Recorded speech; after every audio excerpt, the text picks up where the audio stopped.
Welcome back to The Explainer. Today, we're unpacking an absolute financial thriller. We are going to look at exactly how a single 28-year-old trader managed to completely bring down a centuries-old financial empire and do it in a matter of just days. It's a wild story full of hidden accounts, massive leverage, and a systemic failure to hit the brakes. Right, let's jump straight into this staggering number, an 827 million pound crater. When this massive black hole was finally discovered on Friday, February 24th, 1995, the phones at Barings Bank over in London were literally ringing off the hook. Numbers were pouring in from Singapore, and, every single update was somehow worse than the last. This wasn't just some computer glitch, this completely wiped out the bank's available capital. They were totally insolvent by the end of the weekend. To really wrap our heads around the sheer scale of this shock, we have to look at their pedigree. Barings was founded way back in 1762. We're talking 233 years of history here. They were the absolute top tier of the British financial elite. They even helped finance the Louisiana Purchase in 1803. They'd survived global wars, political upheavals, you name it. But ironically, this incredible legacy created a super dangerous illusion. It made everyone assume that because the bank was so incredibly old and prestigious, its internal controls must be indestructible. Let's move on to Section 1, the setup. Singapore, 1992. This is where a young employee named Leeson is sent out to Asia. His mandate out there was a strategy known as arbitrage. It's pretty straightforward, really. He'd look at the markets in Osaka and Singapore, and if a financial contract was just slightly cheaper in Osaka, he'd buy it there, and at the exact same time, sell it in Singapore where it was a tiny bit more expensive. By capturing that microscopic price gap almost instantly, he was, theoretically anyway, taking on very low risk. Why? Well, because arbitrage doesn't require you to predict if the whole market is going to go up or down. It's supposed to be entirely safe and steady. But here is the absolute crucial point. Every serious financial institution follows one fundamental, non-negotiable rule. You separate the risk takers from the risk verifiers. The front office handles the trading, and the back office handles the verification and settlement. It's basically your essential firewall against errors and fraud. But over in Singapore, Leeson somehow gained total control over both sides of the operation. He was placing the bets, and then he was the guy checking his own homework. Get this, an internal audit actually flagged this exact danger. They explicitly warned management about the severe, systemic risk of letting one person control both trading and settlement. But because Leeson appeared to be printing massive, incredible profits for the bank, management just ignored the warning. They essentially built a door with no lock and then happily handed him the keys, simply because they loved the money he seemed to be bringing in.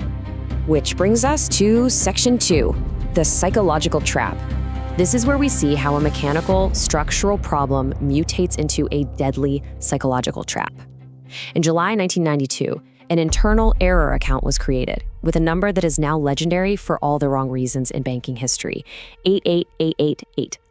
Now, error accounts are totally normal. They're just meant for temporary typing mistakes, right?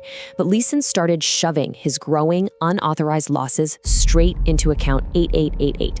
This neat little trick ensured that the visible reports he sent back to his bosses in London showed these brilliant glowing green profits, while his massive red losses were completely buried in the dark.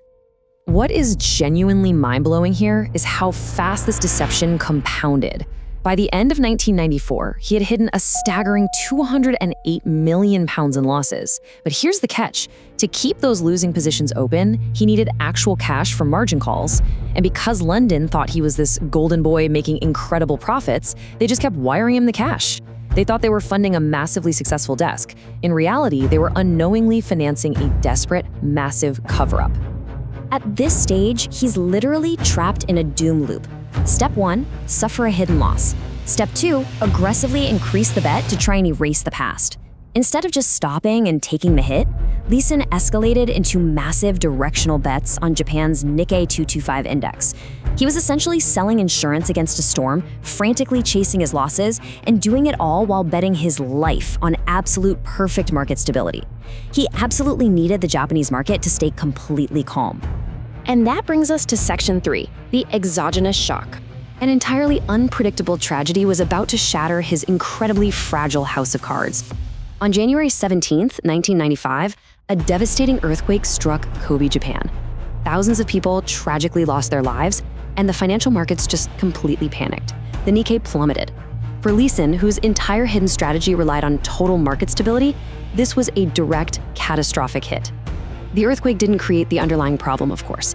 It simply exposed this massive toxic risk that had been secretly compounding for years. Facing total ruin, you'd think he'd finally confess, right? But no, instead of reducing his risk, he doubled down to try and force a way out.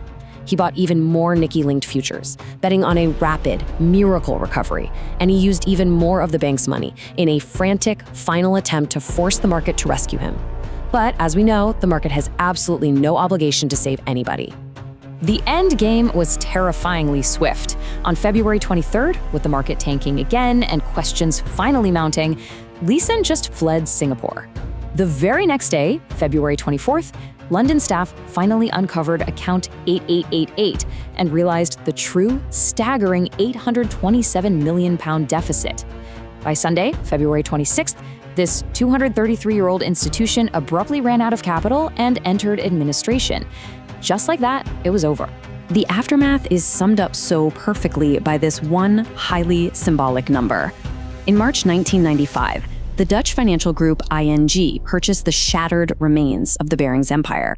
An iconic bank that once financed global empires, handled billions in assets, was sold along with all its massive, toxic obligations for the price of exactly one single British pound. Finally, let's look at Section 4, the postmortem. Nick Leeson was ultimately sentenced to 6.5 years in prison, but we really have to look past the traitor to understand the deeply flawed system that let him operate. The official investigation outlined 3 catastrophic institutional failures. First, they totally failed to separate trading and settlement. Second, they had this blinding, unquestioning trust in unverified profits. I mean, if it looks too good to be true, you absolutely have to ask how the money is actually being made. And third, they completely ignored glaring existential audit warnings because the speed and the prestige just felt way too good to put a stop to. So, as we wrap up this explainer on the devastating power of hidden losses, insane leverage, and entirely ignored controls, I want to leave you with one final thought. The most haunting takeaway from this whole saga isn't really how one 28-year-old managed to destroy a 233-year-old empire. The real question we have to ask is, why did an entire bank allow him to go that far? Think about the systems in your own life and the organizations you work with. Remember, trust is absolutely not a substitute for verification. Thanks for joining me on this explainer, and I really hope this story changes the way you look at risk and control. Catch you in the next one.